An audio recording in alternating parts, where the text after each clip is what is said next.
because it is a very important issue, and it's not a complicated issue.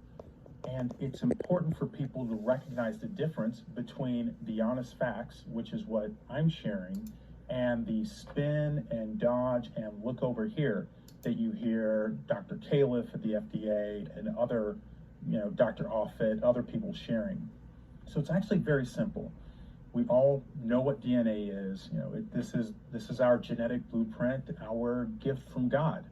And this DNA can be affected, and that can be obviously a very bad thing. Sometimes it's affected in a way that makes people sick. Sometimes it can even be affected in a way that leads people to pass on characteristics to their offspring.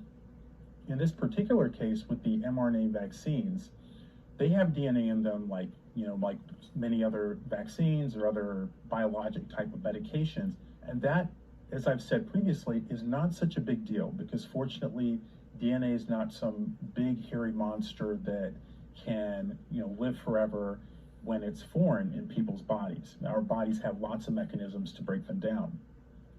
But the problem here is that for the same reason that scientists won a Nobel Prize, this DNA isn't like other DNA in terms of having a very hard time penetrating into cells.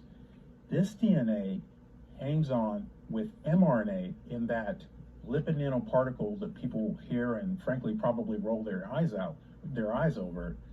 It hangs on with it, and it comes into the cells almost certainly hitchhiking along with the mRNA.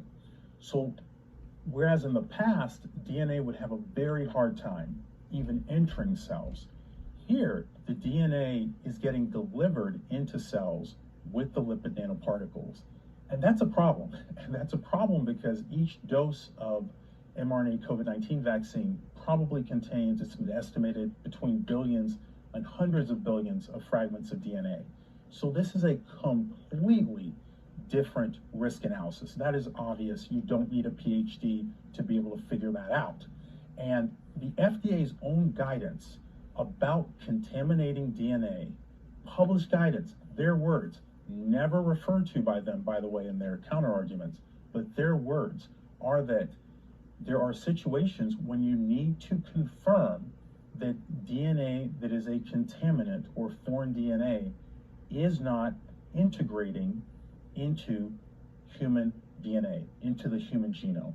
And there are specific tests, sequencing tests, to do this, to make sure it's done. And what we did is we asked the FDA, well, have you done this? You've acknowledged this risk, have you done this?